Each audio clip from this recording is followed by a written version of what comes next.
Assalamualaikum warahmatullahi wabarakatuh. Sahabat, hari ini kita akan mengisahkan seorang pemuda Ansor, bernama Qais bin Sa'd bin Ubadah radhiyallahu anhu, putra dari seorang sahabat Nabi.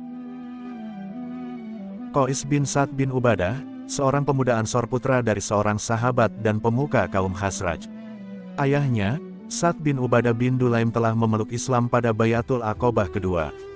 Ketika Nabi Shallallahu Alaihi Wasallam telah tinggal di Madinah, Sa'd membawa anaknya Qais kepada beliau untuk memeluk Islam. Kemudian ia berkata, "Ini adalah khadam, pelayan Anda ya Rasulullah." Beliau memandanginya cukup lama, kemudian merangkul dan mendekatkannya pada beliau. Setelah itu ia selalu mendapat tempat yang dekat dengan Rasulullah. Anas bin Malik, seorang sahabat yang juga diserahkan ibunya, Ummu Sulaim untuk menjadi pelayan Rasulullah Shallallahu Alaihi Wasallam, berkata mengenai kedekatan Qais tersebut, kedudukan Qais bin Sa'd di sisi Nabi, tak ubahnya seorang ajudan atau pengawal. Qais bin Sa'd mempunyai kedudukan yang mulia di kalangan kaumnya, sebagaimana kedudukan orang tuanya. Dalam usia mudanya ia tidak seperti seorang pemuda pada umumnya, ia telah mewarisi sifat-sifat yang mulia dari keluarganya, terutama sifat dermawan dan pemurah. Karena sifatnya ini, Abu Bakar dan Umar pernah memperbincangkannya, kalau kita biarkan pemuda ini dengan kedermawanan dan kepemurahannya, pastilah akan tandas, habis sama sekali kekayaan orang tuanya. Ketika pembicaraan tersebut sampai kepada Sa'd bin Ubadah, ia berkata, "Siapakah yang dapat membela atau memberi hujah diriku atas Abu Bakar dan Umar?" Diajarkannya anakku bersikap kikir dengan memakai namaku. Pernah Qais memberi pinjaman kepada temannya yang sedang kesulitan dalam jumlah cukup besar. Pada hari yang disepakati untuk membayar, temannya tersebut datang kepadanya untuk mengembalikan pinjamannya. Tetapi Qais menolaknya sambil berkata, "Kami tidak pernah menerima kembali apa-apa yang telah kami berikan." Ternyata dermawan dan pemurah merupakan sifat turun-temurun dari keluarga besarnya. Qais sendiri sejak kecil tinggal bersama kakek buyutnya, Dulaim bin Haritsah. Kakek buyutnya ini mempunyai kebiasaan menyuruh seseorang berdiri di tempat ketinggian dan memanggil orang-orang untuk makan siang bersama mereka. Dan di malam harinya, ia menyuruh seseorang menyalakan api sebagai petunjuk bagi musafir dan pejalan malam lainnya, sekaligus mengundang mereka untuk makan malam di tempatnya, sehingga saat itu sudah menjadi pembicaraan umum, siapa yang ingin makan lemak dan daging, silakan mampir ke perkampungan Dulaim bin Haritsah. Selain dermawan dan pemurahnya, sifat yang menonjol dari Qais adalah kemampuan untuk berdiplomasi dan menyusun suatu strategi, serta membuat tipu muslihat yang sangat lihai karena kecerdikannya. Sebelum Islam masuk Madinah, ia menjadi seorang yang ditakuti karena kemampuannya tersebut. Siapa saja yang berkonflik dan bermasalah dengan dirinya, pastilah ia akan terkalahkan. Tiada suatu kesulitan dan halangan yang menghadang langkahnya, pastilah ia mampu mencari jalan keluarnya.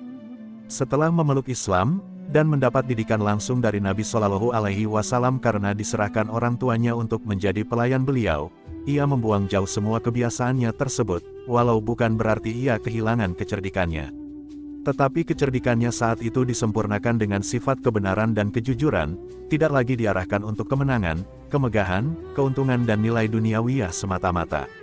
Qais bin Sa'd pernah berkata tentang kemampuannya tersebut, "Kalau bukan karena Islam, saya sanggup membuat tipu muslihat yang tidak dapat ditandingi oleh orang Arab manapun." Qais juga pernah berkata, "Kalau tidaklah aku mendengar Rasulullah Shallallahu Alaihi Wasallam bersabda, tipu daya dan muslihat licik itu di neraka, tentulah aku orang yang paling lihai di antara umat ini." Seperti dikatakan sahabat Anas bahwa Qais ini tak ubahnya ajudan Nabi Shallallahu Alaihi Wasallam, maka ia tak pernah tertinggal dalam pertempuran bersama beliau, seperti halnya para sahabat beliau lainnya. Begitu juga dengan masa khalifah pengganti beliau, sehingga pada masa khalifah Ali bin Abi Thalib yang diwarnai dengan pertikaian dengan Muawiyah bin Abu Sufyan, Qais akhirnya memilih berpihak kepada Ali karena ia melihatnya berada di jalan kebenaran. Khalifah Ali sempat mengangkatnya sebagai gubernur di Mesir, tetapi kemudian ia dicopot dari jabatannya tersebut karena suatu fitnah. Tidaklah menjadi masalah ia kehilangan jabatan, hanya saja kemudian ia tahu bahwa fitnah yang mengenai dirinya itu merupakan siasat dan muslihat dari Muawiyah, sebagai pembalasan karena gagal menarik dirinya menjadi pendukungnya dan memilih berpihak kepada Ali. Bagi Muawiyah, letak geografis Mesir yang tidak jauh dari Syam, bisa membahayakan kedudukannya kalau yang menjadi gubernurnya adalah Qais bin Sa'd, seorang yang cerdik, ahli strategi dan sangat lihai dalam tipu muslihat. Sebenarnya amat mudah bagi Qais jika ingin membalas muslihat Muawiyah dengan muslihat pula, tetapi ia tidak melakukannya. Ketika akhirnya pecah beberapa pertempuran, ia berdiri tegak membela Ali, bahkan ia menjadi pembawa panji kaum Ansor yang berjuang dengan gagah berani tanpa takut mati. Perang Nahrawan, Perang Jamal dan Perang Siffin semuanya diikutinya. Pada Perang Siffin, ia melihat dengan sangat jelasnya strategi dan muslihat Muawiyah yang cenderung menghalalkan segala cara. Karena itu ia sempat merancang strategi dan muslihat balasan yang untuk bisa membinasakan Muawiyah dan pengikut-pengikutnya. Ia berpikir bahwa semua itu dilakukannya untuk membela Ali yang memang berada di jalan kebenaran. Tetapi tiba-tiba saja ia teringat akan firman Allah surah Fatir ayat 43. Dan tipu daya yang jahat itu akan kembali menimpa orang yang merancangnya sendiri. Qais tersentak kaget dan seketika sadar, dibatalkannya semua rencana yang telah disusunnya, kemudian ia bertobat mohon ampunan Allah. Kemudian ia berkata, "Demi Allah, seandainya Muawiyah bisa mengalahkan kita dalam peperangan ini, kemenangannya itu bukan karena kepintarannya, tetapi hanyalah karena kesalehan dan ketakwaan kita." Wallahu a'lam bishawab. Semoga kita dapat pelajaran dari kisah ini. Wassalamualaikum warahmatullahi wabarakatuh.